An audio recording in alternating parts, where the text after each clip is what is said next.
horse racing fans, welcome to another episode of The Inside Post.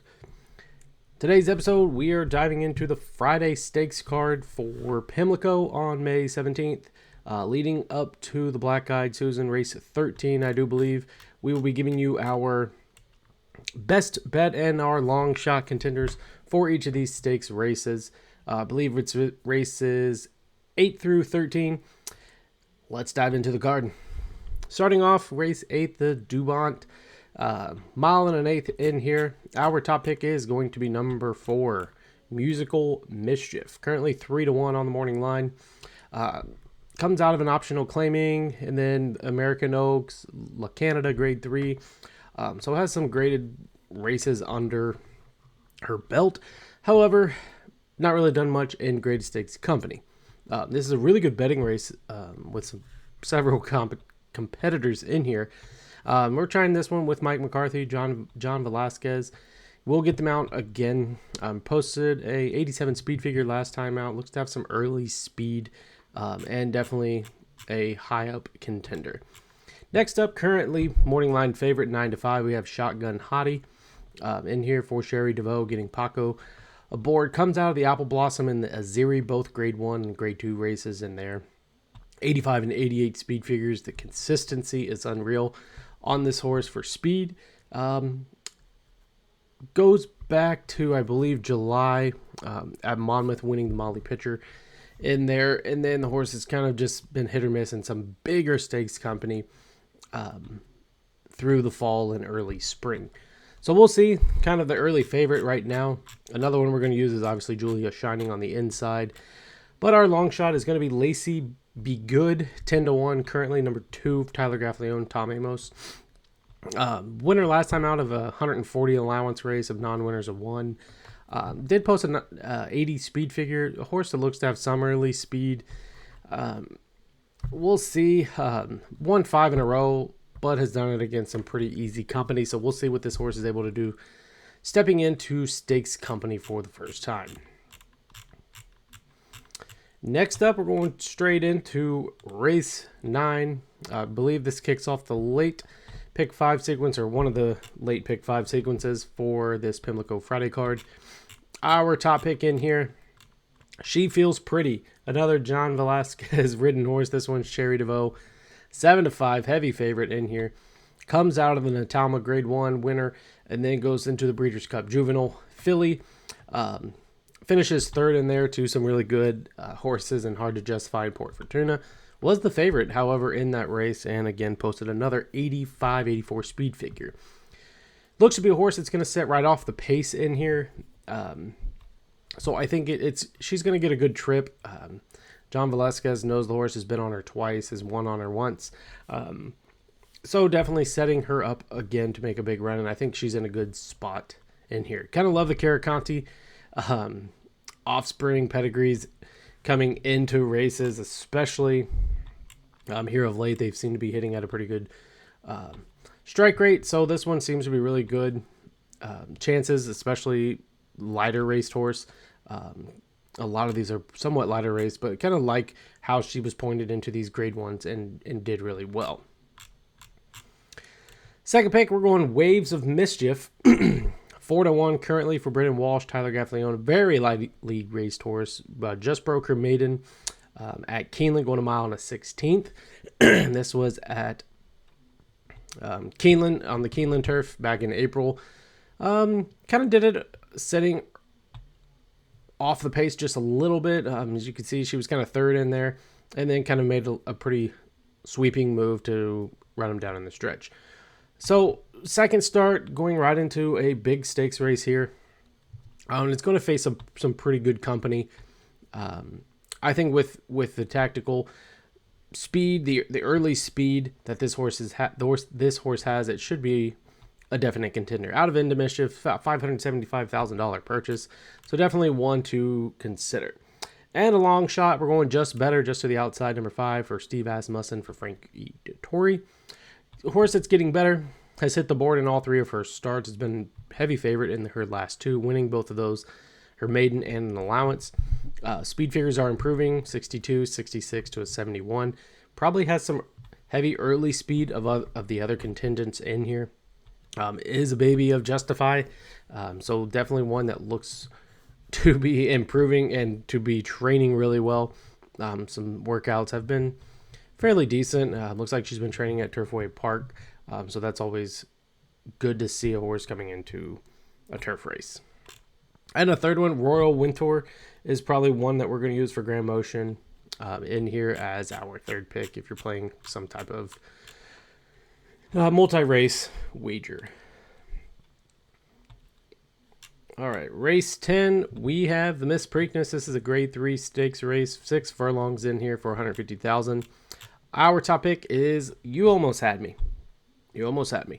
Tyler Gaffleon, Brad Cox, comes out of the Beaumont, grade 2, 71, speed figure in there, finished third behind Diamond and Pearls and Harbor Spring or Denim and Pearls. And then kind of was pointed in the Beaumont after that Fern Creek stakes win at Churchill. Finished first in there, coming from kind of off the pace, which is not what the horse is used to. So we'll see what type of trip Tyler gets her into. Obviously, they want to sit close to the lead or be that early speed. As you can tell, she's getting an early pace form of 105 right now. Love the pedigree. Oxbow with Awesome Again and Good and Tough on the dam side. 7-4 lifetime, so has been a definite board hitter in here with 2 wins so far. And trying again in stakes company. I think the class of this field is nothing, probably what she was seeing in the Beaumont. But there's definitely some other contingents and a lot of contingents in here that she's going to have to compete with. Second, we're going to use Launch for Jorge Delgado and Luis Saez. This horse is currently 9-2. On the morning line, winner of her last 2, 82 speed figures in both of those. One was an optional claiming, the other being a $100,000 stakes race. Comes from overseas, I believe over in the fall or late summer, transitioned over here, coming out of some graded stakes not wins, but stakes races over there and just wasn't hitting. Comes in, breaks her maiden in the States, goes into a $100,000 stakes race at Gulfstream Park and finishes second there, and then follows it up with 2 wins leading into this race. So it looks to be a good contingent in here. Early speed again, so a lot of early speed in this race, so closers could have a field day, closing into a pretty good pace. And our long shot, we're going with Discreet Ops. Lighter racehorse in here, Ben Feliciano, and I believe it's Jose Elveo will be the jockey. So kind of a hometown horse coming from Laurel Park.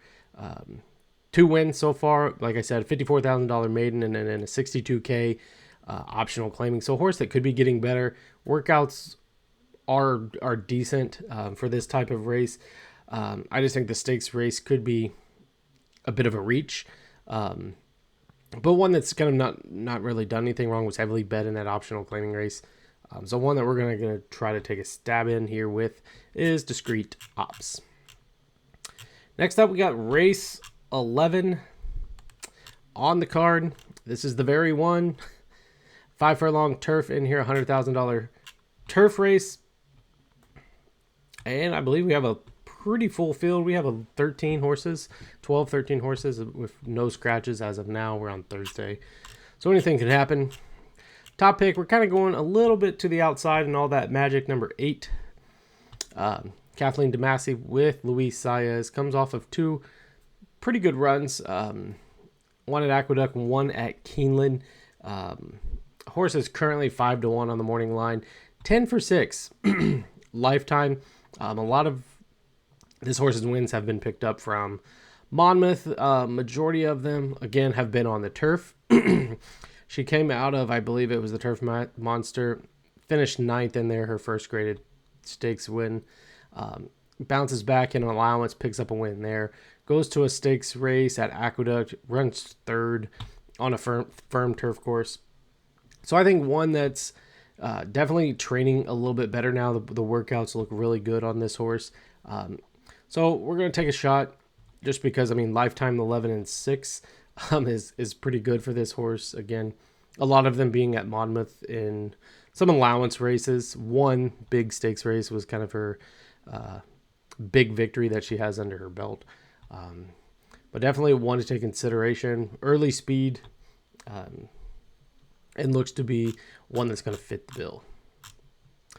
Next, we're going back to the inside in Queen of the Mud, number 1. This one is currently 3-1 for Grand Motion and Flavion Pratt. Very lightly raced horse compared to some of these other horses. 3 for 2. Lifetime, 2 wins so far. Or 2 wins in her last 3 starts. An allowance, and then she broke her maiden at the 90 level. Speed figures are increasing on this horse. Looks really good if you go back and watch. I believe it was this last allowance race at Keeneland. She did it really, really well. So again, another one that has some early speed, did not need that early speed last time and was able to win. So this one will probably be heavily favored in here with Coffee Maker, number 4, the Ward horse. So that's the one we're trying to beat, is the Ward. But Queen of Mud, definitely going to take a lot of money in here off of her 2 past outings in the speed figures, and kind of that if people watch that last race, she did it really well. Like I said, Coffee Maker is one we're going to use in here, the 4, but our long shot is Future is Now. Paco Lopez, Michael Trombada. It's only 6-1. A lot of these other horses in here, it's kind of hard to find a price that we thought could hit the board. Really using this one, the workouts look good. Luis Saez, Paco Lopez gets the mount for the first time. The horse comes out of $100,000, $200,000 stakes races, and is pointed back into a big stakes race. Definitely the only reason we like the early speed that the horse shows, possibly could get out early and cause some trouble if they let this horse go too fast on the front end. That's kind of where she's had her success in the past, so we'll see if that's kind of the play in here. At 6-1, I know it's not a typical long shot of us, but definitely one to take into consideration. Race 12, we have the Pimlico Special. This is a Grade 3 stakes race, $250,000 on the line. Kind of a small field. We have 8 horses in here, and it's kind of a toss-up in here. We have King's Barn being our top pick. Again, coming out of the Ben Ali, optional claiming, the Pegasus, obviously the Derby and the Louisiana Derby. A horse that's in great form right now. If you go back in that Ben Ali, just did it with fairly good ease. Has some early speed and a little bit of a late pace setup in here that the horse should be fine with. I think it's going to probably get the lead comfortably, or set off the pace if it needs to be, if it wants to let somebody else go. The horse is training really well right now, especially this year. Like I said, 2 for 2. Comes out of the Pegasus, goes into an optional, picks up a win. Then it goes right to the Ben Ali and gets the win that it probably needs for its connections. Horse has been heavily bet. It's probably going to be heavily bet in here as it's currently 7-5. So that's our top pick. And second pick is going to be Red Route 1. We will try this one as well.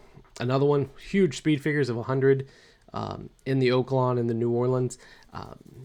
Winning that New Orleans Grade 2 stakes race, so pretty much has a little bit of a class advantage over King's Barn just from some of the horses that it's been running against. I just think King's Barn is in a little bit better shape than Red Route 1, but I'd love to see these two getting together and seeing what's going to happen. Red Route 1 going to come from off the pace. King's Barn obviously going to go to the lead early. And like I said, there's not many other horses in here. Our long shot, I think, was probably Royal Ship on the far outside. I believe this horse is number 8. Yeah. Like I said, it's tough. We like Johnny Velasquez getting aboard. Comes out of 2 graded stakes races. Did not do much in there. We'll see. 12-1. It's worth a shot, but I think this is a 2-horse race leading into the Black Eyed Susan. Alrighty. And here we go. The big Black Eyed Susan, the kind of highlight of the Friday card. This Grade 2 stakes race, $300,000. The only Derby runner that comes in, or Kentucky Oaks runner that comes in, is Lemon Muffin. But our top pick is going to be Corposo, This is Peter Yurton and Tyler Gaffalione. Comes out of the Santa Anita Oaks. Finished third. Ran a 78 speed figure. Wasn't really, I think it was like 12-1 in there. So we'll see if this horse takes a step forward. That's kind of what we're going to need it to do. But it's favorited in here at 5-2 currently. And this is a pretty good betting race. The workouts are good. We'll see if the horse is able to ship in and kind of pick up where it kind of needs to and kind of keep moving forward in some of the races. This is a big one for it to take a step forward into, but it kind of has the rights on as far as the connections go. Second, Gun Song, Mark Hennig and Johnny V. Comes out of the Gulfstream Park Oaks, finished fourth in there to Power Squeeze and Ways and Means, so definitely ran against some heavy class in there that showed up on Derby Friday. One broke its maiden, I believe, at Belmont Aqueduct for 90, and then did not pick up another win until the following year, basically February 2024. 85 speed figure then goes into the Oaks and kind of flattens out a little bit. Does have some early speed at 9-2. Gonna take a shot with this one as well. Again, you can't leave out Lemon Muffin, D. Wayne Lucas, the one coming from the Oaks. Did not do anything in the Oaks, kind of hasn't fired in her last two races, the Fantasy and the Oaks. So this one is kind of a toss right now of what we're going to do with. 4-1 seems like a pretty short price on this horse that hasn't done much in the two, except she's coming out of some heavy class. And our long shot is going to be Call Another Play, another Mike Trombetta and Jose Rodriguez getting them out. Winner of her last three, has improved her speed figures in each one of those, currently at 8-1. This one looks really good on the improvements. Like I said, winner three last outs. This is a daughter of Audible with Into Mischief, and then has some Bernardini on the dam side. Has ran at a mile in the 16th before, so this one should be set up to go. Yet again, I like that the horse is improving. It's just improving against some pretty good horses. But worth a shot. Probably going to have to go a little deeper in here on the pick 5, pick 4 sequences because there's some fairly good horses. And then Recharge is probably another horse you need to use. 4 for 3 lifetime, 5th in the Fantasy, and then 3 straight wins right before that. She was beat out by Torpedo Anna, West Omaha. So another one that's coming off of some pretty heavy class, stepping into this race as well. So probably a big race that you're going to have to go a little deep in on your pick 4s and pick 5s, unless you are pretty confident in the D. Wayne Lucas Lemon Muffin trained horse. Single it up. I kind of don't trust it right now, the way the track kind of has been going and the way that she's been training. So there's our picks for Friday, May 17th, the Preakness leading up to the Black Eyed Susan. We hope that you like this video. Leave a comment down below of your best bet for Friday. And be ready for our Saturday video as we get it ready for the big Preakness Stakes. We thank you for watching and win big.